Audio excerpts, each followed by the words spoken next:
ಮನುಷ್ಯ ಜಗತ್ತಿನ ಎಲ್ಲ ದ್ರೋಹಗಳನ್ನು ಸಹಿಸಿಕೊಳ್ಳುತ್ತಾನೆ. ಬಹುಶಃ ಅದನ್ನು ಅವನು ಮರೆತು ಬಿಡುತ್ತಾನೆ. ಆದರೆ ತಮ್ಮವರೇ ಮಾಡುವಂಥ ಮೋಸ, ವಂಚನೆ, ದ್ರೋಹ ಇವುಗಳನ್ನು ಅವನು ಕೊನೆಯವರೆಗೂ ನೆನಪಿಟ್ಟುಕೊಳ್ಳುತ್ತಾನೆ. ಅದರಲ್ಲೂ ನೀವು ನಿಮ್ಮವರನ್ನು ಹೆಚ್ಚು ನಂಬುತ್ತೀರಿ, ಅವರಿಗೆ ಹೆಚ್ಚು ರೆಸ್ಪೆಕ್ಟ್ ಕೊಡುತ್ತೀರಿ, ಅಥವಾ ನಿಮಗಿಂತಲೂ ಹೆಚ್ಚು ಅವರ ಮೇಲೆ ಭರವಸೆ ಇಡುತ್ತೀರಿ.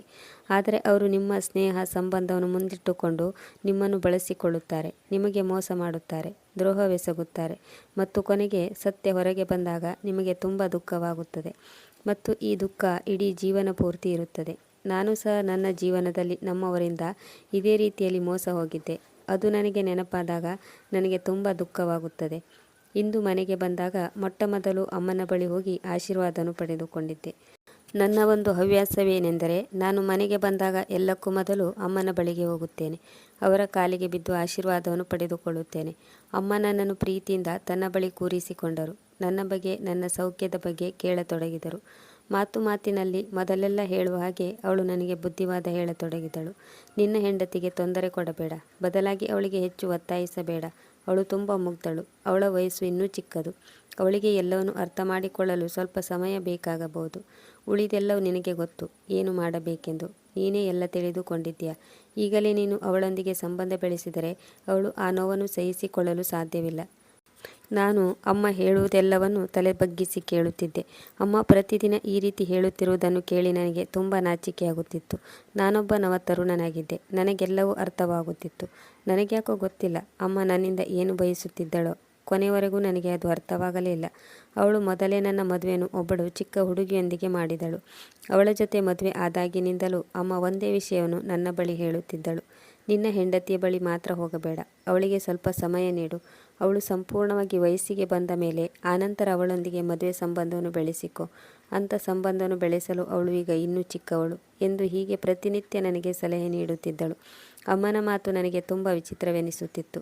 ಹುಡುಗಿಯ ಮನೆಯವರು ಅವಳನ್ನು ಗಂಡನ ಮನೆಗೆ ಕಳುಹಿಸಿಕೊಟ್ಟಿದ್ದರು. ಅಮ್ಮ ಅವಳನ್ನು ಎಷ್ಟೊಂದು ಮುಗ್ಧೆ ಎಂದು ತಿಳಿದುಕೊಂಡಿದ್ದಳೆಂದರೆ ಅವಳನ್ನು ಚಿಕ್ಕ ಮಗು ಎಂದುಕೊಂಡಿದ್ದಳು. ನಾನು ಪ್ರತಿನಿತ್ಯದಂತೆ ತಲೆ ಬಗ್ಗಿಸಿಕೊಂಡು ಕುಳಿತುಕೊಂಡೆ. ಮತ್ತೆ ಕೋಣೆಗೆ ಬಂದೆ. ನನ್ನ ಕೋಣೆಗೆ ಬಂದಾಗ ನನ್ನ ಹೆಂಡತಿ ತಲೆ ಬಗ್ಗಿಸಿಕೊಂಡು ಕೋಣೆಯಿಂದ ಹೊರಹೋದಳು. ನಾನು ಅವಳ ಗಂಡನಾಗಿದ್ದೆ. ಅವಳ ವಿಷಯದಲ್ಲಿ ನಾನು ಅಪರಿಚಿತನಾಗಿರಲಿಲ್ಲ. ಆದರೆ ಅವಳು ಯಾವಾಗಲೂ ನನ್ನ ಜೊತೆ ಮಾತನಾಡುವುದನ್ನು ಮತ್ತು ನನ್ನ ಜೊತೆ ಇರುವುದನ್ನು ಆದಷ್ಟು ಅವಾಯ್ಡ್ ಮಾಡುತ್ತಿದ್ದಳು. ನಾನು ಕೋಣೆಯೊಳಕ್ಕೆ ಬಂದ ಕೂಡಲೇ ಅವಳು ಹೊರಗೆ ಓಡುತ್ತಿದ್ದಳು. ಅವಳ ವಯಸ್ಸು ಚಿಕ್ಕದ್ದು ಎಂದು ನಾನು ಒಪ್ಪಿಕೊಳ್ಳುತ್ತೇನೆ. ಆದರೆ ಅವಳು ನನ್ನ ಜೊತೆ ಕುಳಿತು ಮಾತನಾಡದಷ್ಟು ಚಿಕ್ಕವಳಾಗಿರಲಿಲ್ಲ. ಅವಳಿಗೆ ನನ್ನ ಜೊತೆ ಸಂಬಂಧ ಬೆಳೆಸಲು ಸಮಯ ಬೇಕೆಂದರೆ ಅದನ್ನು ಕೂಡ ನೀಡಲು ನಾನು ತಯಾರಾಗಿದ್ದೆ. ಆದರೆ ಅವಳು ನನ್ನೊಂದಿಗೆ ಮಾತನಾಡುತ್ತಿರಲಿಲ್ಲ. ನನ್ನ ಹೆಂಡತಿಯ ಹೆಸರು ಸುಮಲತಾ. ಅವಳಿಗೆ 17 ವರ್ಷ ವಯಸ್ಸಾಗಿತ್ತು. ನನಗೆ 26 ವರ್ಷವಾಗಿತ್ತು. ಅವಳಿಗೆ ವಯಸ್ಸಾಗಿಲ್ಲ ಎಂದು ನನಗೆ ಗೊತ್ತಿತ್ತು. ಆದರೆ ನಾನು ಅನಕ್ಷರಸ್ಥನಾಗಿರಲಿಲ್ಲ. ಅವಳು ನನ್ನ ಹೆಂಡತಿಯಾಗಿದ್ದರೂ ನನ್ನ ಮುಂದೆ ತನ್ನ ಮುಖವನ್ನು ಪರದೆಯಿಂದ ಮುಚ್ಚಿಕೊಳ್ಳುತ್ತಿದ್ದಳು. ಈಗ ನನಗೆ ಅಮ್ಮನ ಮೇಲೆ ಸಿಟ್ಟು ಬರತೊಡಗಿತ್ತು. ಏಕೆಂದರೆ ಇದೆಲ್ಲದಕ್ಕೂ ಕಾರಣ ಅಮ್ಮನೇ ಆಗಿದ್ದಳು. ಅಮ್ಮನ ಈ ರೀತಿಯ ಸಲಹೆಗಳೇ ನನ್ನ ಹೆಂಡತಿಯ ತಲೆಯನ್ನು ಸಹ ತಿರುಗಿಸಿದ್ದವು. ಅವಳು ಈ ಸಲಹೆಗಳಿಂದಲೇ ತನ್ನ ಮುಖವನ್ನು ನನ್ನಿಂದ ಮುಚ್ಚಿಡುತ್ತಿದ್ದಳು. ನನಗೆ ಸುಮಲತಾ ಮುಗ್ಧ ಹುಡುಗಿ ಎಂದು ಅನಿಸುತ್ತಿತ್ತು. ಅವಳಿಗೆ ಇದೆಲ್ಲ ವಿಷಯಗಳ ಬಗ್ಗೆ ಗೊತ್ತಿತ್ತು. ನಾನು ಕೂಡ ಒತ್ತಾಯಪೂರ್ವಕವಾಗಿ ಅವಳಿಗೆ ತೊಂದರೆ ನೀಡುವ ಪ್ರಯತ್ನ ಮಾಡುತ್ತಿರಲಿಲ್ಲ. ಅವಳು ನನ್ನನ್ನು ನೋಡಿ ತುಂಬ ಗಾಬರಿಯಾಗುತ್ತಿದ್ದಳು. ಅವಳು ನನ್ನ ಹೆಂಡತಿಯಾಗಿದ್ದರಿಂದ ಅವಳ ಮೇಲೆ ನನಗೆ ಹಕ್ಕಿತ್ತು. ರಾತ್ರಿ ನಾವು ಒಂದೇ ಕೋಣೆಯಲ್ಲಿ ಮಲಗುತ್ತಿದ್ದೆವು. ನನ್ನ ಹೆಂಡತಿ ನನ್ನ ಬಳಿ ಅಷ್ಟೊಂದು ಹತ್ತಿರ ಇರುವುದನ್ನು ನೋಡಿ ನನಗೆ ರಾತ್ರಿ ನಿದ್ದೆ ಕೂಡ ಬರುತ್ತಿರಲಿಲ್ಲ. ನಾನು ಅಮ್ಮನ ಆಣೆ ಪ್ರಮಾಣದ ಮುಂದೆ ಅಸಹಾಯಕನಾಗಿದ್ದೆ. ಅಮ್ಮ ಅವಳಿಗೆ 18 ವರ್ಷ ಆಗುವವರೆಗೂ ಅವಳೊಂದಿಗೆ ಸಂಬಂಧವನ್ನು ಬೆಳೆಸಬೇಡ ಎಂದು ನನಗೆ ಹೇಳುತ್ತಿದ್ದಳು.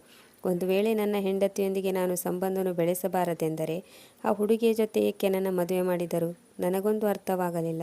ಕೆಲವು ವರ್ಷ ಕಾಯ್ದು ಆನಂತರ ಮದುವೆ ಮಾಡಬಹುದಿತ್ತು.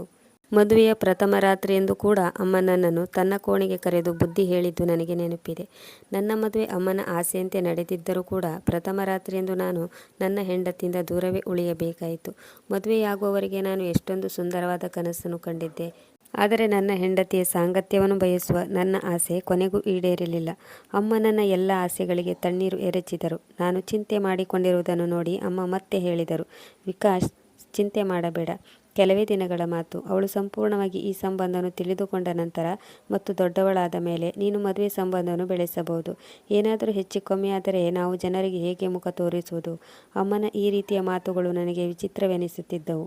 ವಯಸ್ಸಿಗೆ ಬಂದ ಮಗನನ್ನು ಮದುವೆ ಮಾಡಿಸಿ ಈ ರೀತಿ ಹೇಳುತ್ತಿದ್ದಳು. ನಾನೊಬ್ಬ ತರುಣನಾಗಿದ್ದೆ. ನಾನು ಹೇಗೆ ನನ್ನ ಆಸೆ ಆಕಾಂಕ್ಷೆಗಳನ್ನು ಕಂಟ್ರೋಲ್ ಮಾಡಿಕೊಳ್ಳಬೇಕು? ಒಂದು ವೇಳೆ ನನ್ನ ಹೆಂಡತಿ ತರುಣಿಯಾಗಿಲ್ಲ ಎಂದ ಮೇಲೆ ಅಥವಾ ಅವಳ ಬುದ್ಧಿ ಸರಿಯಾಗಿ ಬೆಳೆದಿಲ್ಲ ಎಂದ ಮೇಲೆ ನನ್ನ ಜೊತೆ ಅಂಥ ಹುಡುಗಿಯನ್ನು ಏಕೆ ಮದುವೆ ಮಾಡಿಸಿದರು?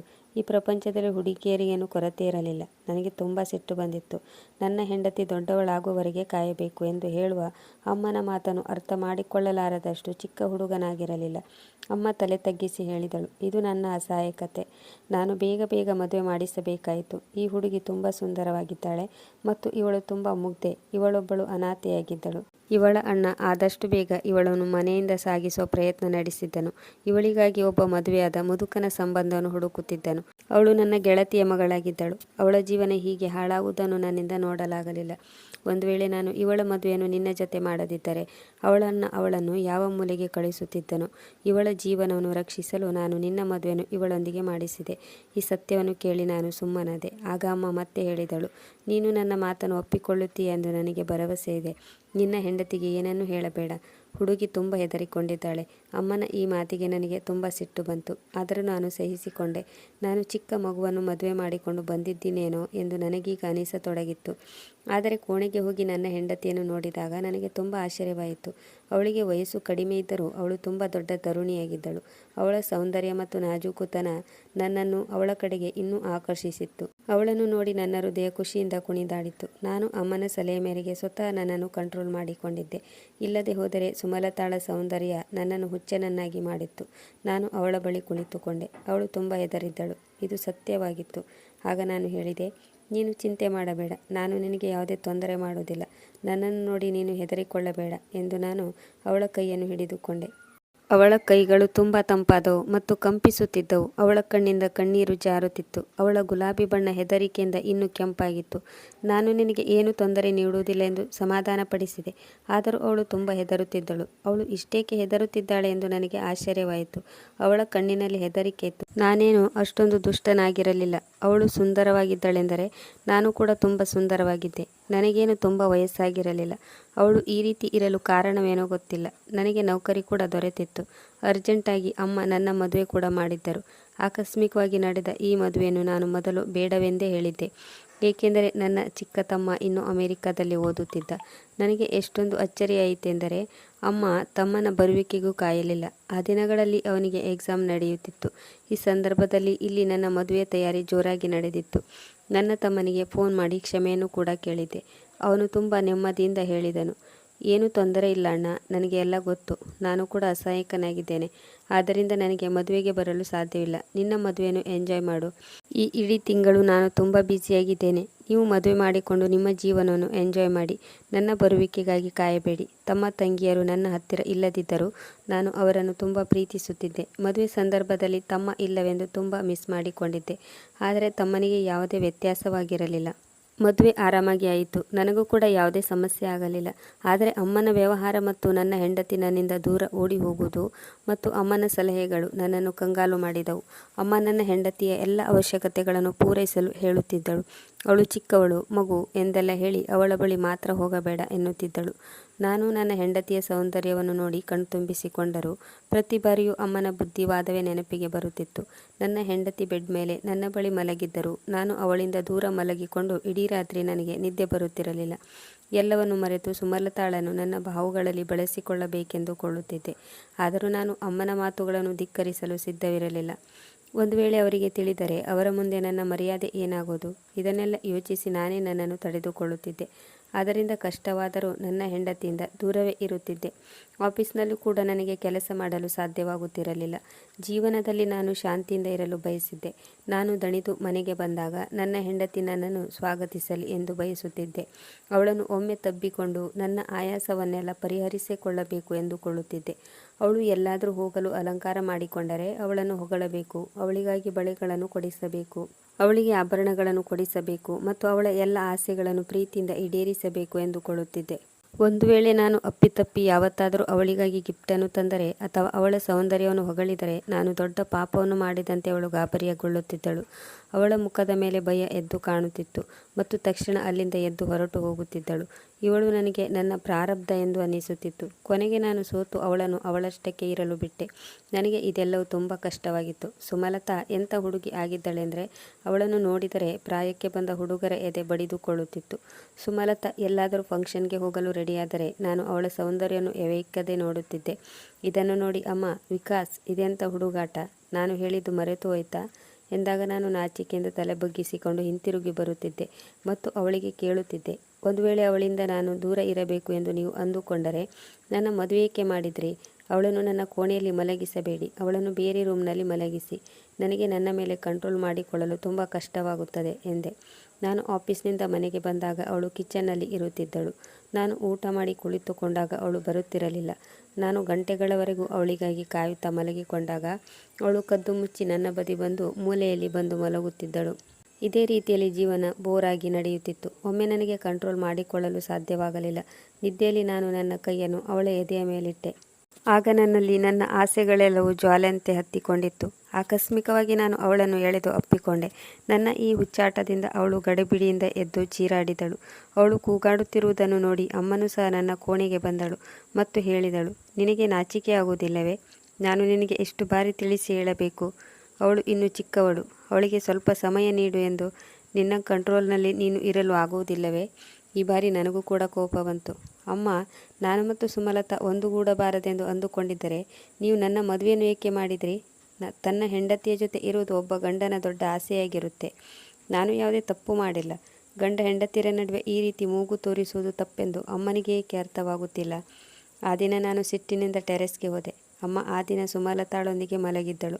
ಸುಮಲತಾ ಆ ದಿನ ಇಡೀ ರಾತ್ರಿ ಅಳುತ್ತಿದ್ದಳು. ಅಮ್ಮ ಸಮಾಧಾನ ಮಾಡುತ್ತಿದ್ದಳು. ನಾನು ಅಮ್ಮನಿಂದಾಗಿ ನನ್ನ ಹಕ್ಕನ್ನು ನನ್ನ ಹೆಂಡತಿಯಿಂದ ಪಡೆದುಕೊಳ್ಳಲು ಸಾಧ್ಯವಾಗುತ್ತಿಲ್ಲ ಮತ್ತು ಸುಮಲತಾಳಿಗೆ ಅವಳ ಹಕ್ಕಿನ ಪ್ರೀತಿಯನ್ನು ನನ್ನಿಂದ ನೀಡಲಾಗಲಿಲ್ಲ. ನೀಡುವ ಪ್ರಯತ್ನ ಮಾಡಿದರೂ ಅವಳು ಕಿರುಚುತ್ತಿದ್ದಳು. ಸುಮಲತಾಳಿಗೂ ಕೂಡ ಯಾವ ಸಮಸ್ಯೆ ಇತ್ತೋ ನನಗೆ ಗೊತ್ತಿಲ್ಲ. ಇಂದಿನವರೆಗೂ ಅವಳು ನನ್ನ ಜೊತೆ ಮಾತನಾಡಲಿಲ್ಲ. ಮಾತನಾಡಿದರೆ ನಾನು ಅವಳ ಒಳಗಿನ ಹೆದರಿಕೆಯನ್ನು ಹೊರಹಾಕುತ್ತಿದ್ದೆ. ಸಮಯ ಹೀಗೆ ಕಳೆಯುತ್ತಿತ್ತು. ದಿನ ಕಳೆದಂತೆ ನನ್ನ ಹೆಂಡತಿ ಇನ್ನೂ ಸುಂದರವಾಗುತ್ತಾ ಹೋದಳು. ಈ ಮಧ್ಯೆ ನನ್ನ ತಂಗಿಯರ ಜೊತೆ ಸುಮಲತಾಳ ಒಳ್ಳೆಯ ಫ್ರೆಂಡ್ಶಿಪ್ ಏರ್ಪಟ್ಟಿತ್ತು. ಅವರೊಂದಿಗೆ ನಗುತ್ತಿದ್ದಳು, ಆಟವಾಡುತ್ತಿದ್ದಳು, ಜೊತೆಗೆ ಚೆನ್ನಾಗಿ ಶೃಂಗಾರ ಮಾಡಿಕೊಂಡು ಹೊರಗಡೆ ಸುತ್ತಾಡಲು ಕೂಡ ಹೋಗುತ್ತಿದ್ದಳು. ಆದರೆ ನನ್ನ ಮನಸ್ಸು ಅವಳನ್ನು ನೋಡಿ ನೋಡಿ ಕೊರಗುತ್ತಿತ್ತು. ಆದರೆ ಅವಳಿಗೆ ನನ್ನ ಬಗ್ಗೆ ಕಿಂಚಿತ್ತೂ ಕಾಳಜಿ ಇರಲಿಲ್ಲ. ಸಮಯ ಕಳೆದಂತೆ ಅವಳಿಗೆ ನನ್ನ ಮೇಲಿನ ಹೆದರಿಕೆಯೂ ಸಹ ಕಡಿಮೆಯಾಗಿತ್ತು. ಈಗ ಅವಳು ನನ್ನನ್ನು ಧೈರ್ಯವಾಗಿ ಎದುರಿಸುತ್ತಿದ್ದಳು. ಅಮ್ಮ ನಮ್ಮಿಬ್ಬರ ಮಧ್ಯೆ ಸಂಬಂಧವನ್ನು ಬೆಸೆಯಲು ಬಿಡುವುದಿಲ್ಲ ಎಂದು ಅವಳಿಗೂ ಕೂಡ ಈಗ ಅರ್ಥವಾಗಿತ್ತು. ಒಮ್ಮೆ ಸುಮಲತಾ ನಾನು ಮಲಗಿದ್ದೇನೆ ಎಂದು ತಿಳಿದು ನಿಧಾನವಾಗಿ ಕೋಣೆಯೊಳಗೆ ಬಂದಳು. ನಾನು ಎದ್ದು ಲೈಟ್ ಆನ್ ಮಾಡಿದಾಗ ಅವಳು ಗಾಬರಿಯಾದಳು. ಆಗ ನಾನು ಹೇಳಿದೆ, ನಿನ್ನ ಜೊತೆ ಮಾತನಾಡಬೇಕು ಎಂದೆ. ಆದರೆ ಅವಳು ಹೇಳಿದಳು, ನಾನು ನಿಮ್ಮೊಂದಿಗೆ ಮಾತನಾಡಬಾರದು, ಈಗ ನೀವು ಮಲಗಿಕೊಳ್ಳಿ, ನಾನು ಕೂಡ ಮಲಗಿಕೊಳ್ಳುತ್ತೇನೆ ಎಂದಳು. ಆಗ ನಾನು ಹೇಳಿದೆ, ಆದರೆ ನನಗೆ ನಿದ್ದೆ ಬರುತ್ತಿಲ್ಲ. ನಾವು ಮದುವೆಯಾಗಿ ಇಷ್ಟೊಂದು ದಿನಗಳಾಗಿವೆ, ಆದರೂ ಕೂಡ ಸರಿಯಾಗಿ ಮಾತನಾಡಲು ಸಾಧ್ಯವಾಗಿಲ್ಲ. ಸರಿ, ನಾವೀಗ ಗಂಡ ಹೆಂಡತಿಯರ ಸಂಬಂಧವನ್ನು ಬೆಳೆಸದಿದ್ದರೂ ದೂರದಿಂದ ಮಾತನಾಡಬಹುದಲ್ಲ, ನನ್ನೊಂದಿಗೆ ಗೆಳೆತನ ಮಾಡಬಹುದಲ್ಲವೇ? ನನ್ನ ಮಾತಿಗೆ ಅವಳು ನನ್ನನ್ನೇ ನೋಡುತ್ತಾ ಕುಳಿತಳು. ಈಗ ಅವಳ ಕಣ್ಣಿನಲ್ಲಿ ಹೆದರಿಕೆ ಇರಲಿಲ್ಲ, ಬದಲಾಗಿ ಚಿಂತೆ ಕಾಡತೊಡಗಿತ್ತು. ನಾನು ಅವಳಿಗೆ ಇನ್ನೂ ಹತ್ತಿರ ಸೇರಿದಾಗ ಅವಳು ಇನ್ನೂ ದೂರ ಹೋಗಿ ಕುಳಿತಳು. ಆಗ ನಾನು ಕೇಳಿದೆ, ಸುಮಾ, ನೀನು ನನ್ನನ್ನು ಕಂಡರೆ ಇಷ್ಟೊಂದು ಏಕೆ ಹೆದರುತ್ತೀಯಾ? ನನ್ನ ಈ ಮಾತಿಗೆ ಅವಳು ಏನೂ ಹೇಳಲಿಲ್ಲ ಮತ್ತು ಹೇಳಿದಳು, ಪ್ಲೀಸ್ ನನ್ನಿಂದ ದೂರವಿರು, ನನ್ನ ಬಳಿ ಬರಬೇಡ. ಆಗ ನಾನು ಕೇಳಿದೆ, ಏಕೆ ಹತ್ತಿರ ಬರಬಾರದು? ಇದಕ್ಕೆ ಕಾರಣ ಹೇಳು. ನನ್ನನ್ನು ಸೇರಲು ನಿನ್ನ ಮನ ಚಡಪಡಿಸುತ್ತಿಲ್ಲವೇ? ನನಗೆ ತಿಳಿದ ಹಾಗೆ ಎಲ್ಲ ಹುಡುಗಿಯರು ತನ್ನ ಗಂಡನನ್ನು ಸೇರಲು ಕಾತುರದಿಂದ ಇರುತ್ತಾರೆ. ಇದರಲ್ಲಿ ಹುಡುಗರಿಗಿಂತ ಹುಡುಗಿಯರಿಗೆ ಒಂದು ಪಟ್ಟು ಹೆಚ್ಚು ಆಸೆ ಇರುತ್ತದೆ. ನನ್ನ ಮಾತು ಕೇಳಿ ಅವಳ ಮುಖ ಕೆಂಪಾಯಿತು. ಅವಳ ಗಲ್ಲ ಗುಲಾಬಿಯಂತಾಗಿತ್ತು. ತಕ್ಷಣ ಅವಳು ತಲೆಯನ್ನು ಬಗ್ಗಿಸಿದಳು. ಸರಿಯಾದ ಅವಕಾಶವನ್ನು ನೋಡಿ ನಾನು ಅವಳ ಕೈಯನ್ನು ಹಿಡಿದುಕೊಂಡೆ ಮತ್ತು ಹೇಳಿದೆ, ಸುಮಾ, ನನ್ನ ಮೇಲೆ ವಿಶ್ವಾಸವಿಡು. ನಾನು ಆ ರೀತಿಯ ದುಷ್ಟ ವ್ಯಕ್ತಿಯಲ್ಲ. ನಾನು ನಿನಗೆ ಯಾವುದೇ ನೋವನ್ನುಂಟು ಮಾಡುವುದಿಲ್ಲ. ಹೀಗೆ ಹೇಳುತ್ತಾ ನಾನು ಕ್ರಮೇಣ ಅವಳಿಗೆ ಹತ್ತಿರವಾದೆ. ಅವಳು ಕೂಡ ನನ್ನ ಸಾಮೀಪ್ಯದಲ್ಲಿ ಕರಗತೊಡಗಿದಳು. ನನ್ನ ತುಂಟಾಟ ಮುಂದುವರಿಯುವುದಕ್ಕಿಂತ ಮೊದಲು ಬಾಗಿಲ ಬಳಿ ಜೋರಾಗಿ ಬಡಿದ ಶಬ್ದವಾಯಿತು. ನನಗೆ ಗೊತ್ತಿತ್ತು, ನನ್ನ ರಂಗಿನಲ್ಲಿ ಭಂಗವನ್ನು ಉಂಟು ಮಾಡುವವರು ಬೇರೆ ಯಾರೂ ಅಲ್ಲ, ಅಮ್ಮನೇ ಇರಬೇಕು. ನಾನು ಬಾಗಿಲನ್ನು ತೆರೆದಾಗ ಅಮ್ಮ ಬಾಗಿಲ ಬಳಿ ನಿಂತಿದ್ದಳು. ಅವರ ಮುಖದ ಮೇಲೆ ಸಿಟ್ಟಿತ್ತು ಮತ್ತು ಕೇಳಿದಳು, ನಿಮ್ಮ ಕೋಣೆಯ ಲೈಟ್ ಇನ್ನೂ ಏಕೆ ಉರಿಯುತ್ತಿದೆ? ನೀನು ಇಲ್ಲಿಯವರೆಗೂ ಮಲಗಿಲ್ಲವೇ? ನಿಮ್ಮ ಕೋಣೆಯಿಂದ ಮಾತನಾಡುವ ಶಬ್ದ ಬರುತ್ತಿದೆ. ಅದಕ್ಕೆ ನಾನು ನಿಮ್ಮ ಕೋಣೆ ಬಾಗಿಲನ್ನು ಬಡಿದೆ. ಸುಮಾಳಲ್ಲಿ ಕೇಳಿದಳು. ಸುಮಾ, ನೀನು ಕೂಡ ಇನ್ನೂ ಮಲಗಿಲ್ಲವೇ? ನೀವಿಬ್ಬರು ಪರಸ್ಪರ ಏನು ಮಾತನಾಡಿಕೊಳ್ಳುತ್ತಿದ್ರಿ? ಆಗ ನಾನು ಹೇಳಿದೆ, ಅಮ್ಮ, ನಾನು ನಿಮ್ಮ ಉಪದೇಶಗಳನ್ನು ಮರೆತಿಲ್ಲ. ನೀವು ಈ ರೀತಿಯಲ್ಲಿ ರಾತ್ರಿ ನನ್ನ ಕೋಣೆಗೆ ಬರಬಾರದು. ಆದರೆ ಅಮ್ಮ ಸಿಟ್ಟಿನಿಂದ ನನ್ನ ಮೇಲೆ ತಿರುಗಿ ಬಿದ್ದಳು. ನೀನು ಸುಮ್ಮನಿರು. ಅವಳು ಸುಮಾಳ ಬಳಿ ಬಂದು ಹೇಳಿದಳು, ಸುಮ್ಮನೆ ನಿನ್ನ ಹಾಸಿಗೆ ಎತ್ತಿಕೋ ಮತ್ತು ಸೋಫಾದಲ್ಲಿ ಹೋಗಿ ಮಲಗಿಕೋ. ಮತ್ತು ನಾನು ಹೇಳಿದ್ದನ್ನು ಇಬ್ಬರು ನೆನಪಿಟ್ಟುಕೊಳ್ಳಿ. ಒಬ್ಬರಿಗೊಬ್ಬರು ಹತ್ತಿರವಾಗಬೇಡಿ. ಆ ರೀತಿ ಏನಾದರೂ ಆದರೆ ನನ್ನಷ್ಟು ಕೆಟ್ಟವಳು ಯಾರೂ ಇರುವುದಿಲ್ಲ ಎಂದು ಹೇಳಿ ಕೋಣೆಯಿಂದ ಹೊರಟು ಹೋದಳು. ಮತ್ತು ಸುಮಾ ತನ್ನ ಹಾಸಿಗೆಯನ್ನು ಎತ್ತಿಕೊಂಡು ಸೋಫಾದಲ್ಲಿ ಮಲಗಿಕೊಂಡಳು. ನಾನು ತಲೆ ಮೇಲೆ ಕೈ ಹೊತ್ತು ಅಲ್ಲೇ ಬೆಡ್ ಮೇಲೆ ಕುಳಿತುಕೊಂಡೆ. ಅಮ್ಮನಿಗೆ ಏನಾಗಿದೆ? ನನ್ನ ಮೇಲೆ ಯಾಕೆ ಈ ರೀತಿ ಕಿಡಿಕಾರುತ್ತಾರೆ? ಈಗ ಅಮ್ಮ ನಾನು ಸುಮಾಳೊಂದಿಗೆ ಹೊರಗೆ ಹೋಗಲು ಕೂಡ ದಿಗ್ಬಂಧನ ವಿಧಿಸಿದಳು. ಇಷ್ಟು ಚಿಕ್ಕ ಹುಡುಗಿಯೊಂದಿಗೆ ನಿನ್ನ ಮಗನನ್ನು ಮದುವೆ ಮಾಡಿದೆ ಎಂದು ಜನರು ಆಡಿಕೊಳ್ಳಬಹುದು. ನನಗೆ ಇದು ಬೇಕಿಲ್ಲ. ಇದರಿಂದ ನೀನು ಸುಮಾಳನ್ನು ಕರೆದುಕೊಂಡು ಹೊರಗಡೆ ಎಲ್ಲೂ ಹೋಗಬೇಡ ಎನ್ನುತ್ತಿದ್ದಳು. ಅಮ್ಮನ ಮಾತುಗಳನ್ನು ಸುಮಾ ಕೂಡ ಒಪ್ಪಿಕೊಳ್ಳುತ್ತಿದ್ದಳು. ಅವಳು ಕೂಡ ಹಠ ಮಾಡಿ ನನ್ನ ಜೊತೆ ಎಲ್ಲಿಗೂ ಬರುತ್ತಿರಲಿಲ್ಲ. ಈಗ ನನ್ನ ಗೆಳೆಯರು ಕೂಡ ನನ್ನನ್ನು ಗೇಲಿ ಮಾಡುತ್ತಿದ್ದರು. ನೀನು ನಿನ್ನ ಹೆಂಡತಿ ಹೇಳಿದಂತೆ ಕೇಳುತ್ತಿದ್ದೀಯ. ನಿನ್ನ ಹೆಂಡತಿಯನ್ನು ಕರೆದುಕೊಂಡು ಹೊರಗಡೆ ಸುತ್ತಾಡುವ ಧೈರ್ಯವೂ ನಿನಗಿಲ್ಲ ಎಂದು ನನಗೆ ರೇಗಿಸುತ್ತಿದ್ದರು. ಒಂದು ದಿನ ನಾನು ಸಿಟ್ಟಿನಲ್ಲಿ ಸುಮಾಳಿಗೆ ಹೇಳಿದೆ, ರೆಡಿಯಾಗಿರು, ನಾನು ನಿನ್ನನ್ನು ಗೆಳೆಯನ ಮನೆಗೆ ಕರೆದುಕೊಂಡು ಹೋಗುತ್ತೇನೆ. ತುಂಬ ದಿನಗಳಿಂದ ನನ್ನ ಗೆಳೆಯ ಅವನ ಮನೆಗೆ ಪಾರ್ಟಿಗೆ ಕರೆಯುತ್ತಿದ್ದಾನೆ. ಇಂದು ನಾನು ಯಾವುದೇ ನೆಪವನ್ನು ಕೇಳುವುದಿಲ್ಲ. ನಾನು ಅವಳಿಗೆ ಹೇಳಿ ಸ್ವತಃ ಸ್ನಾನ ಮಾಡಲು ಹೊರಟೆ. ಆದರೆ ಮರಳಿ ಬಂದಾಗ ಅವಳು ಕೋಣೆಯಿಂದ ಮಾಯವಾಗಿದ್ದಳು. ನಾನು ಸಿಟ್ಟಿನಿಂದ ಹೊರಕ್ಕೆ ಬಂದಾಗ ಅಮ್ಮನ ಬಳಿ ಚಿಂತಿಸುತ್ತಾ ಕುಳಿತಿದ್ದಳು. ಅಮ್ಮ ಸಿಟ್ಟಿನಿಂದ ಏನೋ ಬಡಬಡಿಸುತ್ತಿದ್ದಳು. ನಾನು ಮುಂದೆ ಹೋದಾಗ ಅಮ್ಮ ನನ್ನನ್ನು ಗುರಾಯಿಸುತ್ತಾ ಹೇಳಿದಳು, ನಾನು ನಿನಗೆ ಎಷ್ಟು ಬಾರಿ ತಿಳಿಸಿ ಹೇಳಬೇಕು? ಅವಳನ್ನು ಎಂದಿಗೂ ಈ ರೀತಿ ಒತ್ತಾಯಿಸಬೇಡ. ಅವಳು ಇನ್ನೂ ಚಿಕ್ಕ ಮಗು. ಗುರುತು ಪರಿಚಯ ಇಲ್ಲದವರ ಮನೆಗೆ ಹೋಗಿ ಅವಳು ಗಾಬರಿಯಾಗಬಹುದು. ಈಗ ನನಗೆ ಸುಮಾಳ ಮೇಲೆ ಸಿಟ್ಟು ಬರತೊಡಗಿತ್ತು. ಪ್ರತಿ ವಿಷಯವನ್ನು ಅಮ್ಮನಿಗೆ ಹೇಳುವ ಅವಶ್ಯಕತೆ ಏನಿದೆ? ನನ್ನ ಜೊತೆ ಸುಮ್ಮನೆ ಬಂದಿದ್ದರೆ ಏನಾಗುತ್ತಿತ್ತು? ಅಮ್ಮನಿಗೂ ಕೂಡ ಗೊತ್ತಾಗುತ್ತಿರಲಿಲ್ಲ ಎಂದು ಸುಮಾಳಿಗೆ ಹೇಳಿದಾಗ ಅಮ್ಮ ನನ್ನನ್ನು ಗುರಾಯಿಸಿದಳು. ಆದರೆ ಈ ಬಾರಿ ನಾನು ಅಮ್ಮನನ್ನು ಗಣನೆಗೆ ತೆಗೆದುಕೊಳ್ಳದೆ ಹೇಳಿದೆ, ಅಮ್ಮ, ಸುಮಾ ನನ್ನ ಹೆಂಡತಿ. ನಾನು ಅವಳನ್ನು ಒಬ್ಬಳೇ ಇರಲು ಬಿಡುವುದಿಲ್ಲ. ಅವಳಿಂದ ನನಗೆ ಏನೂ ತೊಂದರೆ ಆಗುವುದಿಲ್ಲ. ಅಥವಾ ಅವಳು ನನ್ನ ಜೊತೆ ಬಂದರೆ ಅವಳಿಗೂ ಏನೂ ತೊಂದರೆ ಆಗುವುದಿಲ್ಲ. ಅಮಿತ್ ನನ್ನ ಒಳ್ಳೆಯ ಗೆಳೆಯ. ಅವನನ್ನು ಕಡೆಗಣಿಸಲು ಸಾಧ್ಯವಿಲ್ಲ. ಅಮ್ಮ ನನ್ನ ಸಿಟ್ಟನ್ನು ಅರ್ಥ ಮಾಡಿಕೊಂಡು ಸ್ವಲ್ಪ ಮೃದುವಾದಳು ಮತ್ತು ಪ್ರೀತಿಯಿಂದ ಹೇಳಿದಳು, ಮಗ, ನೀನು ತುಂಬ ಬುದ್ಧಿವಂತ. ಅರ್ಥ ಮಾಡಿಕೊಳ್ಳಲು ಪ್ರಯತ್ನಿಸು. ನಾನು ಅಸಹಾಯಕತೆಯಿಂದ ಸುಮಾಳ ಮದುವೆಯನ್ನು ನಿನ್ನೊಂದಿಗೆ ಮಾಡಿದ್ದೇನೆ. ನೀನು ಸ್ವಲ್ಪ ದಿನಗಳ ಮಟ್ಟಿಗೆ ನಿನಗೆ ಮದುವೆಯಾಗಿದೆ, ನಿನಗೆ ಹೆಂಡತಿ ಇದ್ದಾಳೆ ಎನ್ನುವುದನ್ನು ಮರೆತು ಬಿಡು. ಅಮ್ಮನ ಮಾತು ಕೇಳಿ ನಾನು ಕಕ್ಕಾಬಿಕ್ಕಿಯಾದೆ. ಅಮ್ಮನೇ ಸ್ವತಃ ನನಗೆ ಮದುವೆ ಮಾಡಿ ಈ ರೀತಿ ಹೇಳುತ್ತಿದ್ದಾಳೆ. ನನಗೆ ತುಂಬ ಮುಜುಗರವಾಗಿತ್ತು. ನಾನು ಮನೆಯ ದೊಡ್ಡ ಮಗನಾಗಿದ್ದರಿಂದ ಯಾವಾಗಲೂ ನನ್ನನ್ನು ಬೇರೆ ಮಕ್ಕಳಂತೆ ಅಷ್ಟೊಂದು ಚೆನ್ನಾಗಿ ನೋಡಿಕೊಳ್ಳುತ್ತಿರಲಿಲ್ಲ. ನನ್ನೆಲ್ಲ ವಸ್ತುಗಳನ್ನು ಯಾವಾಗಲೂ ಅವಳು ನನ್ನ ತಮ್ಮ ತಂಗಿಯರಿಗೆ ನೀಡುತ್ತಿದ್ದಳು. ನಾನು ಇದನ್ನು ಕೂಡ ಮೊದಮೊದಲು ಅಷ್ಟೊಂದು ಗಮನಿಸಿರಲಿಲ್ಲ. ಅಮ್ಮನಿಗೆ ತುಂಬ ಗೌರವ ನೀಡುತ್ತಿದ್ದೆ. ನನ್ನ ತಮ್ಮ ತಂಗಿಯರಲ್ಲಿ ನಾನೇ ಹೆಚ್ಚು ಅಮ್ಮನ ಮಾತುಗಳನ್ನು ಕೇಳುತ್ತಿದ್ದೆ. ಆದರೆ ಅಮ್ಮ ನನಗೆ ಹೆಚ್ಚು ಪ್ರೀತಿ ತೋರುವುದರ ಬದಲು ಬೇರೆ ಮಕ್ಕಳನ್ನು ತುಂಬ ಪ್ರೀತಿಸುತ್ತಿದ್ದಳು. ಇದಕ್ಕೂ ಮೊದಲು ನಾನು ಅಮ್ಮನ ಈ ವ್ಯವಹಾರಗಳ ಬಗ್ಗೆ ಅಷ್ಟೊಂದು ಗಮನವಿಟ್ಟಿರಲಿಲ್ಲ. ಅಮ್ಮ ಯಾವಾಗಲೂ ಹೀಗೆ ಇರಬಹುದು ಎಂದುಕೊಂಡಿದ್ದೆ. ನಾನು ಎಲ್ಲರಿಗಿಂತ ದೊಡ್ಡವನಾಗಿದ್ದಕ್ಕೆ ಅಮ್ಮ ಹೀಗೆ ನಡೆದುಕೊಳ್ಳುತ್ತಿರಬೇಕು ಎಂದುಕೊಂಡಿದ್ದೆ. ಆದರೆ ಮದುವೆಯಾದ ಮೇಲೆ ನನ್ನೊಂದಿಗೆ ಅಮ್ಮನ ವ್ಯವಹಾರ ಬದಲಾಗಿತ್ತು. ಈಗಲೂ ಸಹ ನಾನು ಅಮ್ಮನು ಹತಾಶೆಯಾಗುವಂತೆ ಮಾಡಲಿಲ್ಲ. ನಾನು ನನ್ನ ಹೆಂಡತಿಗೆ ಸಮಯ ನೀಡುತ್ತಿದ್ದೆ. ಅವಳನ್ನು ಅರ್ಥ ಮಾಡಿಕೊಳ್ಳಲು ಪ್ರಯತ್ನ ಪಡುತ್ತಿದ್ದೆ. ಅವಳು ನನ್ನ ಜೊತೆ ಎಷ್ಟು ಸಮಯ ಇರುತ್ತಾಳೋ ಅಷ್ಟು ಹೊತ್ತು ಅವಳು ಹೆದರಿಕೊಂಡೇ ಇರುತ್ತಿದ್ದಳು. ಅವಳು ನನ್ನೊಂದಿಗೆ ಚೆನ್ನಾಗಿ ಅರಿತು ಬೆರೆತು ಮಾತನಾಡತೊಡಗಿದರೆ ನಮ್ಮ ಸಂಬಂಧ ಉತ್ತಮವಾಗುವುದು. ಒಂದು ವೇಳೆ ನಾನು ನನಗೆ ಮದುವೆಯಾಗಿಲ್ಲ, ನನಗೆ ಹೆಂಡತಿ ಇಲ್ಲ ಎಂದು ಅಂದುಕೊಂಡರೂ ನನ್ನ ಗೆಳೆಯರು ನನಗೆ ಮದುವೆಯಾಗಿದೆ ಎಂಬುದನ್ನು ಮರೆತಿಲ್ಲ. ಅವರು ನಮ್ಮಿಬ್ಬರನ್ನು ಹಬ್ಬದ ಊಟಕ್ಕೆ ಕರೆದಿದ್ದರು. ನಾನು ಪದೇ ಪದೇ ಅವರಿಗೆ ನಾಳೆ ಬರುತ್ತೇನೆಂದು ಹೇಳಿ ಸಾಕಾಗಿ ಹೋಗಿದೆ. ಅಮಿತ್ ನನ್ನ ಒಳ್ಳೆಯ ಗೆಳೆಯ. ಈಗ ಅವನು ತುಂಬ ಸಿಟ್ಟಾಗಿದ್ದಾನೆ. ನಾನು ಬೇಕೆಂತಲೇ ಸುಮಾಳನ್ನು ಅವನ ಮನೆಗೆ ಕರೆದುಕೊಂಡು ಹೋಗುತ್ತಿಲ್ಲ, ನನ್ನ ಹೆಂಡತಿಯನ್ನು ಅವನ ಮನೆಗೆ ಕರೆದುಕೊಂಡು ಹೋಗಲು ಇಷ್ಟವಿಲ್ಲ ಎಂದುಕೊಂಡಿದ್ದಾನೆ. ಒಂದು ವೇಳೆ ಸುಮಾಳನ್ನು ಅವನ ಮನೆಗೆ ಕರೆದುಕೊಂಡು ಹೋದರೆ ಏನಾಗುತ್ತೆ? ನಾನು ಅವಳ ಗಂಡ. ನನ್ನಿಂದ ಅವಳಿಗೆ ಯಾವುದೇ ತೊಂದರೆ ಆಗುವುದಿಲ್ಲ. ಇಷ್ಟು ಚಿಕ್ಕ ವಿಷಯವನ್ನು ಅಮ್ಮ ಅಷ್ಟು ದೊಡ್ಡದಾಗಿ ಏಕೆ ಮಾಡುತ್ತಿದ್ದಾಳೆ? ಮೊದಮೊದಲು ನನಗೂ ಹಾಗೆ ಅನಿಸಿತು. ಚಿಕ್ಕ ವಯಸ್ಸಾಗಿದ್ದರಿಂದ ಹೊಂದಿಕೊಳ್ಳಲು ಸುಮಾಳಿಗೆ ಸಮಯ ಬೇಕಾಗಬಹುದು ಎಂದುಕೊಂಡಿದ್ದೆ. ಆದರೆ ಈಗ ಅಮ್ಮನ ಈ ರೀತಿಯ ಮಾತುಗಳು ನನ್ನನ್ನು ಚಿಂತೆಗೀಡು ಮಾಡಿದ್ದವು. ನಾನು ಸಿಟ್ಟಿನಿಂದ ನನ್ನ ಕೋಣೆಗೆ ಹೊರಟೆ. ನನಗೆ ತುಂಬ ದುಃಖವಾಗುತ್ತಿತ್ತು. ನಾನು ನನ್ನ ತಂದೆಯನ್ನು ತುಂಬ ಚಿಕ್ಕ ವಯಸ್ಸಿನಲ್ಲಿ ಕಳೆದುಕೊಂಡಿದ್ದೆ. ಪರಂಪರಾಗತವಾಗಿ ಬಂದ ಆಸ್ತಿ ಇರುವುದರಿಂದ ನನ್ನ ಪಾಲನೆ ಪೋಷಣೆಗೆ ಅಷ್ಟೊಂದು ಕಷ್ಟವಾಗಿರಲಿಲ್ಲ. ನಾನೊಬ್ಬನೇ ಅಪ್ಪನ ಮುದ್ದಿನ ಮಗನಾಗಿದ್ದೆ. ಆದರೆ ಅಪ್ಪನ ಸಾವಿನ ನಂತರ ನಾನು ಒಬ್ಬಂಟಿಯಾದೆ. ಅಪ್ಪನ ಸಾವಾದಾಗ ನನಗೆ ಕೇವಲ 6ರಿಂದ 7 ವರ್ಷ ಇರಬಹುದು. ಅಮ್ಮ ಯಾವಾಗಲೂ ನನಗಿಂತಲೂ ನನ್ನ ತಮ್ಮ ತಂಗಿಯರಿಗೆ ಹೆಚ್ಚು ಮಹತ್ವ ನೀಡುತ್ತಿದ್ದಳು. ನಾನು ಕಂಪ್ಲೇಂಟ್ ಮಾಡಿದರೆ ಹೇಳುತ್ತಿದ್ದಳು, ನೀನು ದೊಡ್ಡವನು, ನಿನ್ನ ತಮ್ಮ ತಂಗಿಯರು ಇನ್ನೂ ಚಿಕ್ಕವರು, ಅಪ್ಪನಿಲ್ಲವೆಂಬ ಕೊರಗು ಅವರಿಗೆ ಹೆಚ್ಚಿರುತ್ತದೆ. ನಾನು ಅಳುತ್ತಾ ನನ್ನಷ್ಟಕ್ಕೆ ನಾನೇ ಸುಮ್ಮನಾಗುತ್ತಿದ್ದೆ. ಅಮ್ಮ ಯಾವಾಗಲೂ ನನ್ನ ಚಿಕ್ಕ ತಮ್ಮ ತಂಗಿಯರನ್ನು ಚೆನ್ನಾಗಿ ನೋಡಿಕೊಳ್ಳುವುದರಲ್ಲಿ ಬ್ಯುಸಿಯಾಗಿರುತ್ತಿದ್ದಳು.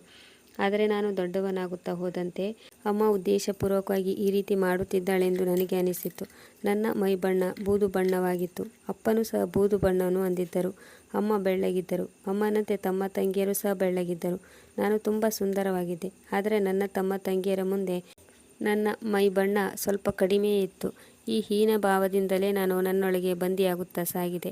ನಾನು ಅವರಿಂದ ಬೇರೆಯಾಗಿರತೊಡಗಿದೆ. ನನಗೆ ತಮ್ಮ ತಂಗಿಯರೊಂದಿಗೆ ಅಷ್ಟೊಂದು ಚೆನ್ನಾಗಿ ಹೊಂದಾಣಿಕೆ ಆಗುತ್ತಿರಲಿಲ್ಲ. ನಂತರ ಅಮ್ಮನಿಗೂ ಕೂಡ ನಾನು ಬೇಕಿಲ್ಲ ಎಂದು ಅನಿಸತೊಡಗಿತ್ತು. ನನಗೆ ಭಾರತದಲ್ಲಿ ಶಿಕ್ಷಣ ಕೊಡಿಸಿದರೆ ತಮ್ಮನಿಗೆ ಚಿಕ್ಕ ವಯಸ್ಸಿನಲ್ಲಿಯೇ ಅಮ್ಮ ವಿದೇಶಕ್ಕೆ ಓದಲು ಕಳಿಸಿಕೊಟ್ಟರು. ಆ ಸಮಯದಲ್ಲೂ ನನಗೆ ಅನ್ಯಾಯವಾಗಿದೆ ಎಂದು ನಾನು ಭಾವಿಸಿದೆ. ಇದರ ಬಗ್ಗೆ ನಾನು ಅಮ್ಮನಲ್ಲಿ ಕೇಳಿದಾಗ ಅಮ್ಮ ನನಗೆ ಪ್ರೀತಿಯಿಂದ ಬುದ್ಧಿ ಹೇಳಿದರು. ನೀನು ಈ ಮನೆಯ ದೊಡ್ಡ ಮಗ. ಈ ಮನೆಯ ಎಲ್ಲ ಜವಾಬ್ದಾರಿಯನ್ನು ನೀನೇ ನೋಡಿಕೊಳ್ಳಬೇಕು. ನಿನ್ನ ತಮ್ಮ ತಂಗಿ ಇನ್ನೂ ಚಿಕ್ಕವರು. ಅವರಿಗೆ ಯಾವುದೇ ಜವಾಬ್ದಾರಿ ಇಲ್ಲ. ಆದ್ದರಿಂದ ನಿನ್ನ ತಮ್ಮನನ್ನು ವಿದೇಶಕ್ಕೆ ಕಳುಹಿಸಿಕೊಟ್ಟಿದ್ದೇನೆ.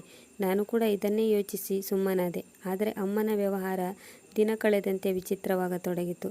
ಮದುವೆಯಾದ ಮೇಲಂತೂ ಅಮ್ಮನ ವ್ಯವಹಾರ ಇನ್ನೂ ವಿಚಿತ್ರವಾಯಿತು. ನನಗೆ ಸುಮಾಳ ಮೇಲೂ ಕೂಡ ಸಿಟ್ಟು ಬರುತ್ತಿತ್ತು. ನಾನು ಅವಳ ಗಂಡನಾಗಿದ್ದೇನೆ. ಅದಕ್ಕಾಗಿ ಅವಳು ಈ ಮನೆಯಲ್ಲಿ ಇದ್ದಳು. ಆದರೆ ಅವಳು ಎಲ್ಲ ಸಮಯದಲ್ಲೂ ಅಮ್ಮನ ಹಿಂದೆ ಅವಳ ಮಾತು ಕೇಳಿಕೊಂಡು ಸುತ್ತಾಡುತ್ತಿರುತ್ತಿದ್ದಳು.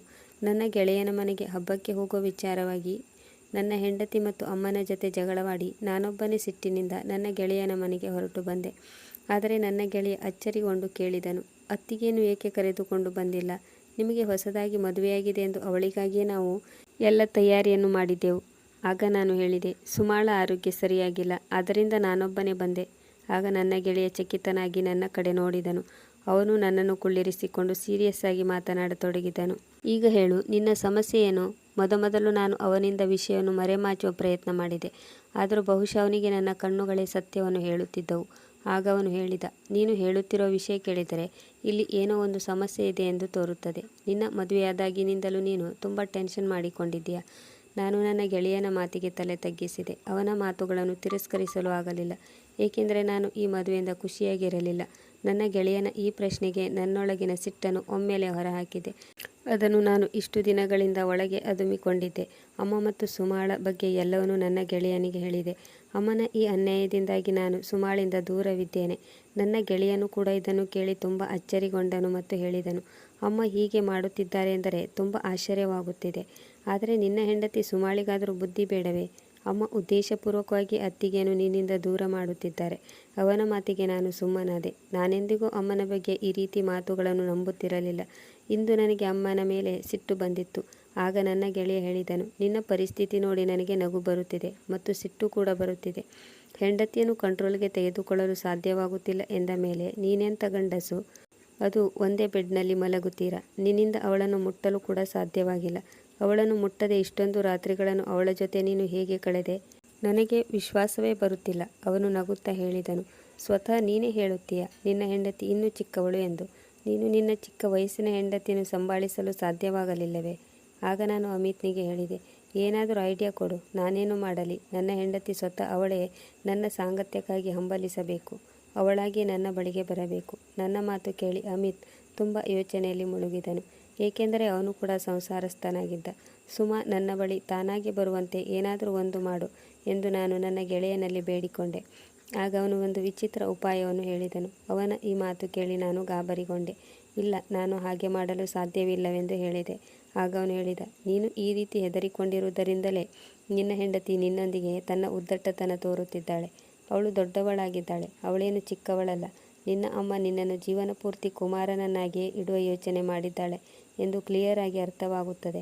ನಾನು ಯೋಚನೆಯಲ್ಲಿ ಮುಳುಗಿ ಹೋಗಿದ್ದೆ. ಆ ದಿನ ಮನೆಗೆ ತಲುಪಿದಾಗ ಸುಮಾ ಕೋಣೆಯಲ್ಲಿ ಮಲಗಿದ್ದಳು. ನಾನು ಅವಳನ್ನು ನೋಡತೊಡಗಿದೆ. ಇಂದು ನನಗೆ ತಡೆದುಕೊಳ್ಳಲು ಸಾಧ್ಯವಾಗಲಿಲ್ಲ.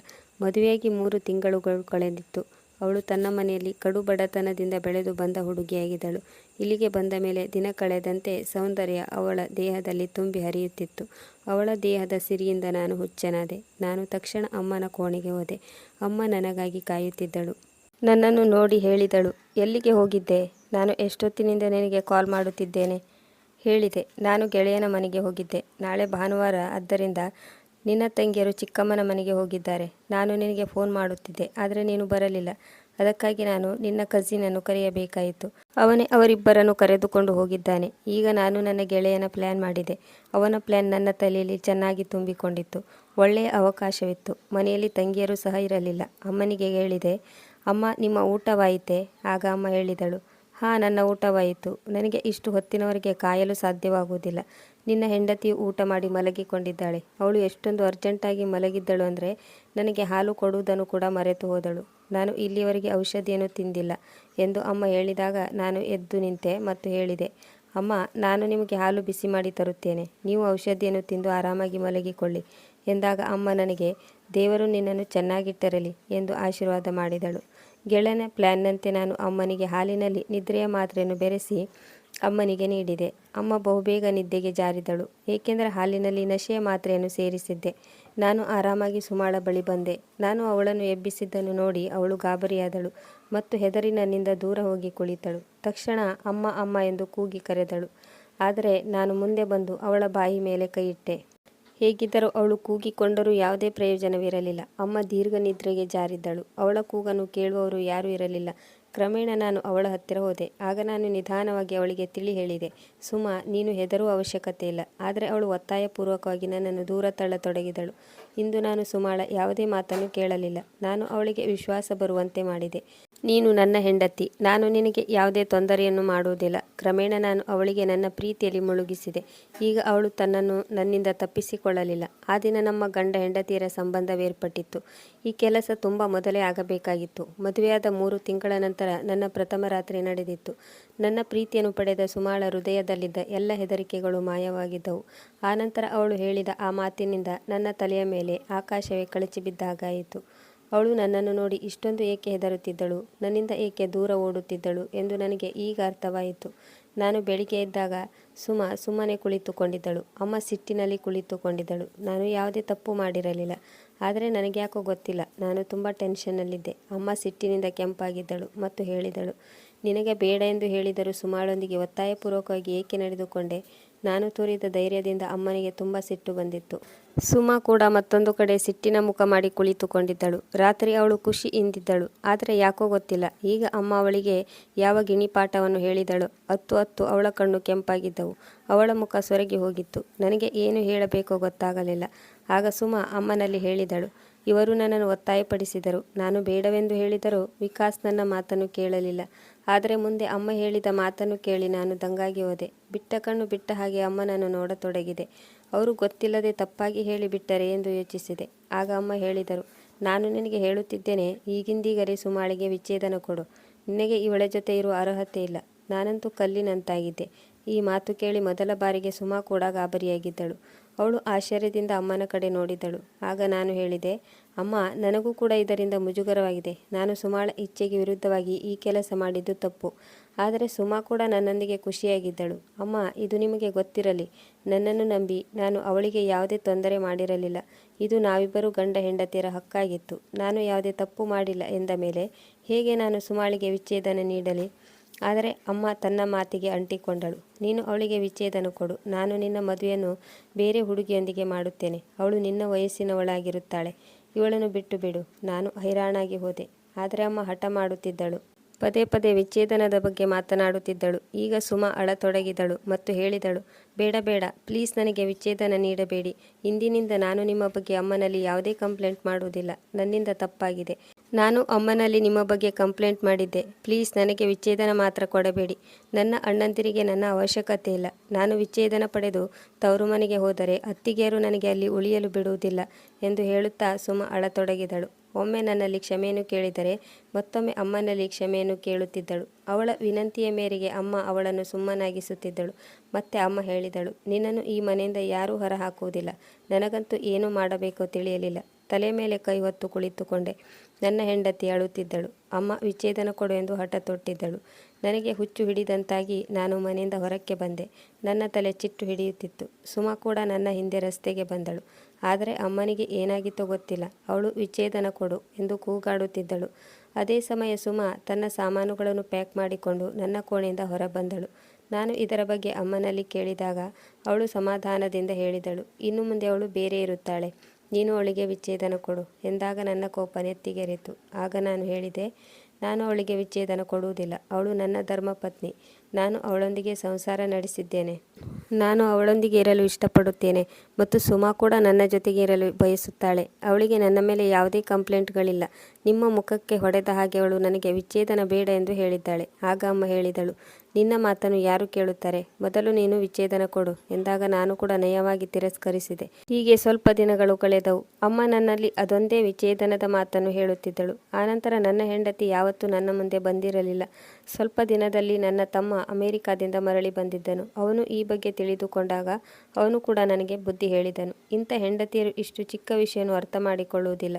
ಇಷ್ಟು ಚಿಕ್ಕ ವಿಷಯಕ್ಕೆ ಅವಳು ನಿನ್ನ ಮರ್ಯಾದೆ ತೆಗೆದಳು. ವಿಚ್ಛೇದನ ನೀಡಿ ಅವಳಿಂದ ತಪ್ಪಿಸಿಕೋ ಎಂದು ತಮ್ಮ ತಿಳಿ ಹೇಳಿದಾಗ ನಾನು ಅದನ್ನು ತಿರಸ್ಕರಿಸಿದೆ ಮತ್ತು ಹೇಳಿದೆ, ಒಂದು ವೇಳೆ ಇದಕ್ಕೂ ಮೊದಲೇ ಆಗಿದ್ದರೆ ನಾನು ಅವಳಿಗೆ ವಿಚ್ಛೇದನ ನೀಡುತ್ತಿದ್ದೆ. ಈಗ ನಾನು ಸುಮಾಳನ್ನು ಬಿಟ್ಟು ಬಿಡಲು ಸಾಧ್ಯವಿಲ್ಲ. ನಮ್ಮ ಸಂಬಂಧ ಗಟ್ಟಿಯಾಗಿದೆ. ಅವಳಿಗೂ ಸ್ವತಃ ವಿಚ್ಛೇದನ ಬೇಕಿಲ್ಲ ಎಂದು ತಿಳಿದುಕೊಂಡಿದ್ದೇನೆ. ಅಮ್ಮ ಬೇರೆ ನನ್ನ ಮೇಲೆ ಸಿಟ್ಟಾಗಿ ಕುಳಿತುಕೊಂಡಿದ್ದಾಳೆ. ತಮ್ಮನು ಸಹ ಸುಮಾಳಿಗೆ ವಿಚ್ಛೇದನ ನೀಡು ಎಂದು ಬುದ್ಧಿ ಹೇಳತೊಡಗಿದನು. ಮತ್ತೊಂದು ಕಡೆ ನಾನು ಕೂಡ ವಿಚ್ಛೇದನ ಕೊಡುವುದಿಲ್ಲ ಎಂದು ಹಠಕ್ಕೆ ಬಿದ್ದಿದ್ದೆ. ನಮ್ಮ ಮನೆಯವರು ನನಗೆ ಅವಳನ್ನು ಭೇಟಿ ಮಾಡಲು ಬಿಡುತ್ತಿರಲಿಲ್ಲ. ಅವಳೊಂದಿಗೆ ಮಾತನಾಡಲು ಕೂಡ ಬಿಡುತ್ತಿರಲಿಲ್ಲ. ಆಗ ನನಗೆ ಆ ರಾತ್ರಿ ಸುಮಾ ಹೇಳಿದ ಮಾತು ನೆನಪಾಗತೊಡಗಿತು. ವಿಕಾಸ್, ನಿನ್ನೊಂದಿಗೆ ಮಾತನಾಡಿದಾಗ ನೀನು ತುಂಬ ಒಳ್ಳೆಯ ಮನುಷ್ಯನಂತೆ ಕಾಣುತ್ತಿದ್ದೀಯಾ. ಆದರೆ ಅತ್ತೆ ನಿನ್ನ ಬಗ್ಗೆ ಎಲ್ಲವನ್ನೂ ಕೆಟ್ಟದಾಗಿಯೇ ಹೇಳುತ್ತಾಳೆ. ನೀನು ಕೆಟ್ಟವನು, ನೀನು ಮಹಿಳೆಯರಿಗೆ ಗೌರವ ಕೊಡುವುದಿಲ್ಲ, ನೀನು ನನ್ನನ್ನು ಬಲಾತ್ಕಾರ ಮಾಡುತ್ತೀಯ, ನನಗೆ ತೊಂದರೆ ಕೊಡುತ್ತೀಯ, ರಾಕ್ಷಸನಂತೆ ನನ್ನೊಂದಿಗೆ ವರ್ತಿಸುತ್ತೀಯ ಎಂದು ಅತ್ತೆ ಹೇಳುತ್ತಿದ್ದಳು. ಆ ರಾತ್ರಿ ಸುಮಾ ತುಂಬ ಖುಷಿಯಾಗಿದ್ದಳು. ನನಗೆ ಆ ಎಲ್ಲ ವಿಷಯವನ್ನು ಹೇಳಿದಳು. ನಾನು ಇದನ್ನೆಲ್ಲ ಕೇಳಿ ದಂಗಾಗಿ ಹೋಗಿದ್ದೆ. ನನ್ನ ಬಗ್ಗೆ ಈ ರೀತಿ ಏಕೆ ಹೇಳುತ್ತಿದ್ದಳು. ಒಂದು ದಿನ ತಮ್ಮ ತುಂಬ ಚಿಂತೆಗೊಳಗಾದವನಂತೆ ಕಾಣುತ್ತಿದ್ದ ಮತ್ತು ಹೇಳಿದ, ಸುಮಾಳಿಗೆ ವಿಚ್ಛೇದನ ನೀಡಿ ಮನೆಯ ಶಾಂತಿಯನ್ನು ಮರಳಿಸು ಎಂದು ನನ್ನಲ್ಲಿ ಹೇಳಿದನು. ಆದರೆ ನಾನು ಸಾರಾಸಗಟಾಗಿ ಅದನ್ನು ತಿರಸ್ಕರಿಸಿದೆ. ಆಗ ತಮ್ಮ ಅಮ್ಮನಲ್ಲಿ ಹೋಗಿ ಜಗಳ ಮಾಡಿದನು ಮತ್ತು ಎಲ್ಲ ಸತ್ಯವನ್ನು ಹೊರಹಾಕಿದನು. ಅವನು ಹೇಳಿದ ಸತ್ಯವನ್ನು ಕೇಳಿ ನಾನು ಹೈರಾಣಾದೆ. ಇದೇ ವಾಸ್ತವವಾಗಿತ್ತು. ಇಂದು ನನಗೆ ಅದರ ನಿಜರೂಪ ತಿಳಿಯಿತು. ಇದರ ಅರ್ಥ ನನ್ನ ತಮ್ಮ ಸುಮಾಳನ್ನು ಪ್ರೀತಿಸುತ್ತಿದ್ದನು. ಮಧ್ಯದಲ್ಲಿ ಅವನು ಅಮೆರಿಕಕ್ಕೆ ಓದಲು ಹೋಗಬೇಕಾಯಿತು. ಆದರೆ ಅವನು ಅಮ್ಮನಿಗೆ ಹುಡುಗಿಯ ಬಗ್ಗೆ ಎಲ್ಲವನ್ನೂ ಹೇಳಿ ಹೋಗಿದ್ದನು. ಆ ಸಮಯದಲ್ಲಿ ಸುಮಾ ಕೂಡ ರಾಜಿಯಾಗಿದ್ದಳು. ಆಕಸ್ಮಿಕವಾಗಿ ನನ್ನ ಅತ್ತೆಯ ಸಾವಾಯಿತು. ಅವಳ ಅತ್ತಿಗೆಯರು ಆದಷ್ಟು ಬೇಗ ಅವಳ ಮದುವೆ ಮಾಡಲು ತಯಾರಿ ನಡೆಸಿದರು. ಅಮ್ಮನಿಗೆ ವಿಷಯ ಗೊತ್ತಾದಾಗ ಅವಳು ಚಿಂತೆಗೊಳಗಾದಳು. ಆ ಸಮಯದಲ್ಲಿ ತಮ್ಮ ಭಾರತಕ್ಕೆ ಮರಳಿ ಬರಲು ಸಾಧ್ಯವಿರಲಿಲ್ಲ. ಆಗ ಅಮ್ಮ ಎಂದಿನಂತೆ ನನ್ನನ್ನು ಈ ಕೆಲಸಕ್ಕೂ ಬಳಸಿಕೊಂಡಳು. ನನ್ನ ಮದುವೆಯನ್ನು ಅವಳೊಂದಿಗೆ ಮಾಡಿಸಿದಳು. ನನ್ನನ್ನು ಸುಮಾಳಿಂದ ದೂರ ಇಡುವುದು ಅವಳ ಪ್ಲ್ಯಾನ್ ಆಗಿತ್ತು. ನಂತರ ತಮ್ಮ ಭಾರತಕ್ಕೆ ಬಂದ ಮೇಲೆ ನನಗೆ ವಿಚ್ಛೇದನ ಕೊಡಿಸಿ ಸುಮಾಳನ್ನು ಅವನೊಂದಿಗೆ ಮದುವೆ ಮಾಡಿಸುವುದು ನನ್ನ ತಮ್ಮ ಮತ್ತು ಅಮ್ಮನ ಪ್ಲ್ಯಾನ್ ಆಗಿತ್ತು. ಸತ್ಯವನ್ನು ಕೇಳಿ ನಾನು ಕಲ್ಲಿನಂತಾದೆ. ಯಾವುದೇ ಅಮ್ಮ ತನ್ನ ಮಗನಿಗೆ ಈ ರೀತಿ ಮಾಡಲು ಹೇಗೆ ಸಾಧ್ಯ. ಒಬ್ಬ ಮಗನಿಗಾಗಿ ಅಮ್ಮ ಮತ್ತೊಬ್ಬ ಮಗನನ್ನು ಬಳಸಿಕೊಂಡಿದ್ದಳು. ನಾನು ದುಃಖಿತನಾಗಿ ಅಮ್ಮನಲ್ಲಿ ಸವಾಲೆಸೆದೆ. ಅಮ್ಮ, ನೀವು ಏಕೆ ಹೀಗೆ ಮಾಡಿದ್ರಿ. ಆನಂತರ ಅಮ್ಮ ಹೇಳಿದ ಮಾತಿಗೆ ನನ್ನ ತಲೆಯ ಮೇಲೆ ಆಕಾಶವೇ ಕಳಚಿ ಬಿದ್ದ ಹಾಗೆ ಆಯಿತು. ಅಮ್ಮ ಹೇಳಿದಳು, ನೀನು ನನ್ನ ಮಗನೇ ಅಲ್ಲ, ನೀನು ನನ್ನ ಗಂಡನ ಮೊದಲ ಹೆಂಡತಿಯ ಮಗ. ನಿನ್ನ ಅಪ್ಪ ನನ್ನ ಮಕ್ಕಳನ್ನು ಎಂದಿಗೂ ತನ್ನ ಸ್ವಂತ ಮಕ್ಕಳಂತೆ ನೋಡಿಕೊಳ್ಳಲಿಲ್ಲ. ಎಲ್ಲ ಆಸ್ತಿಪಾಸ್ತಿಯನ್ನು ನಿನ್ನ ಹೆಸರಿಗೆ ಮಾಡಿದರು. ಅಂದ ಮೇಲೆ ನಾನು ಹೇಗೆ ನಿನ್ನನ್ನು ಪ್ರೀತಿಸಲು ಸಾಧ್ಯ. ನನ್ನ ಮಕ್ಕಳ ಹಕ್ಕನ್ನು ಪಡೆಯುವುದು ನನ್ನ ಸಂಪೂರ್ಣ ಗುರಿಯಾಗಿತ್ತು. ನಾನು ದುಃಖದಿಂದ ಅಮ್ಮನನ್ನೇ ನೋಡತೊಡಗಿದೆ. ಅಮ್ಮ ನನ್ನ ಬಗ್ಗೆ ಏನೇ ತಿಳಿದುಕೊಂಡಿರಲಿ, ನಾನಂತೂ ಅವಳನ್ನು ನನ್ನ ಸ್ವಂತ ಅಮ್ಮನಂತೆ ಪ್ರೀತಿ ಮಾಡುತ್ತಿದ್ದೆ. ಅಪ್ಪನ ಹಣದಿಂದ ನನಗಿಂತಲೂ ಹೆಚ್ಚಾಗಿ ನನ್ನ ತಮ್ಮ ತಂಗಿಯರು ತುಂಬ ಖುಷಿಯನ್ನು ಅನುಭವಿಸಿದ್ದರು. ಇದನ್ನು ಕೇಳಿ ನಾನು ಒಂದು ಕ್ಷಣವೂ ಅಮ್ಮನ ಮುಂದೆ ನಿಂತುಕೊಳ್ಳಲಿಲ್ಲ. ಸುಮ್ಮನೆ ನನ್ನ ಕೋಣೆಯೊಳಗೆ ಹೋದೆ. ಈಗ ನಾನು ಈ ಸ್ವಾರ್ಥಿ ಜನಗಳ ಮೇಲಿನ ನನ್ನ ನಿಸ್ವಾರ್ಥ ಪ್ರೀತಿಯನ್ನು ನನ್ನ ಹೃದಯದಿಂದ ಕಿತ್ತೆಸೆದಿದ್ದೆ. ಮತ್ತೆ ನಾನು ಸುಮಾಳ ಬಳಿ ಬಂದೆ. ಅವಳಿಗೆ ಕೇಳಿದೆ, ಸುಮಾ, ನೀನು ನನ್ನ ಬಳಿ ಇರಲು ಇಷ್ಟಪಡುತ್ತೀಯೋ ಅಥವಾ ನನ್ನ ತಮ್ಮನ ಬಳಿಯೋ. ನಿನಗೆ ಇಷ್ಟವೆಂದರೆ ನಾನು ನಿನಗೆ ವಿಚ್ಛೇದನ ನೀಡುತ್ತೇನೆ. ಆಗ ಸುಮಾ ಹೇಳಿದಳು, ನಾನು ನಿನ್ನ ಜೊತೆ ಇರುತ್ತೇನೆ. ಅವಳೊಬ್ಬಳು ಮುಗ್ಧ ಹುಡುಗಿಯಾಗಿದ್ದಳು. ಅವಳಿಗೊಂದು ಆಸರೆ ಬೇಕಾಗಿತ್ತು. ಅವಳ ಕೆಟ್ಟ ಪರಿಸ್ಥಿತಿಯಲ್ಲಿ ಅವಳಿಗೆ ಯಾರು ಆಸರೆ ನೀಡಿದ್ದರೋ ಅವರೊಂದಿಗೆ ಅವಳು ಜೀವನವನ್ನು ನಡೆಸಲು ಬಯಸಿದ್ದಳು. ಮೊದಲು ಅವಳು ಅಮ್ಮನ ಮಾತನ್ನು ಕೇಳಿ ಹೆದರಿಕೊಳ್ಳುತ್ತಿದ್ದಳು. ಏಕೆಂದರೆ ಅಮ್ಮ ಸುಮಾಳ ತಲೆಯಲ್ಲಿ ನಾನೊಬ್ಬ ಕೆಟ್ಟ ಮನುಷ್ಯನೆಂದು ಬಿಂಬಿಸಿದ್ದಳು. ನಾನು ಸುಮಾಳನ್ನು ಕರೆದುಕೊಂಡು ಹೋಗಿ ಒಂದು ಬೇರೆ ಮನೆ ಮಾಡಿದೆ. ನನ್ನ ತಂಗಿಯರ ಖರ್ಚು ವೆಚ್ಚಕ್ಕಾಗಿ ಈಗಲೂ ಹಣವನ್ನು ಕಳಿಸಿಕೊಡುತ್ತೇನೆ. ಆದರೆ ನಾನು ಇಷ್ಟಪಟ್ಟರೂ ನನ್ನ ಮನಸ್ಸನ್ನು ಅವರಿಗಾಗಿ ಬದಲಿಸಲು ಸಾಧ್ಯವಾಗಲಿಲ್ಲ. ಆದರೆ ಈ ಮಲತಾಯಿ ಸಂಬಂಧದೊಂದಿಗೆ ಎಂದಿಗೂ ಸೇರಲು ಇಷ್ಟಪಡಲಿಲ್ಲ. ಅವರು ನನ್ನ ಇಡೀ ಜೀವನವನ್ನು ಕೇವಲ ತಮಗಾಗಿ ಬಳಸಿಕೊಂಡಿದ್ದರು. ಅಮ್ಮನು ನನಗಾಗಿ ಪತ್ನಿಯ ರೂಪದಲ್ಲಿ ಒಂದು ಸುಂದರ ಗಿಫ್ಟನ್ನು ನೀಡಿದಳು. ನನ್ನ ಹೆಂಡತಿ ಸುಮಾ ನನ್ನನ್ನು ತುಂಬ ಚೆನ್ನಾಗಿ ನೋಡಿಕೊಳ್ಳುತ್ತಾಳೆ. ನನ್ನ ಎಲ್ಲ ಮಾತುಗಳನ್ನು ಒಪ್ಪಿಕೊಳ್ಳುತ್ತಾಳೆ. ನಾನು ಕೂಡ ಅವಳನ್ನು ತುಂಬ ಪ್ರೀತಿಸುತ್ತೇನೆ. ಪ್ರಿಯ ವೀಕ್ಷಕರೇ, ಈ ಕತೆ ನಿಮಗೆ ಇಷ್ಟವಾಗಿದ್ದಲ್ಲಿ ಇದಕ್ಕೊಂದು ಲೈಕ್ ಕೊಡಿ, ಕಮೆಂಟ್ ಮಾಡಿ ಮತ್ತು ಶೇರ್ ಮಾಡಿ. ಸಬ್ಸ್ಕ್ರೈಬ್ ಮಾಡಲು ಮರೆಯದಿರಿ. ಮುಂದಿನ ಕಥೆಯೊಂದಿಗೆ ಮತ್ತೆ ಭೇಟಿಯಾಗೋಣ. ಕತೆ ಕೇಳಿದ್ದಕ್ಕೆ ಧನ್ಯವಾದಗಳು.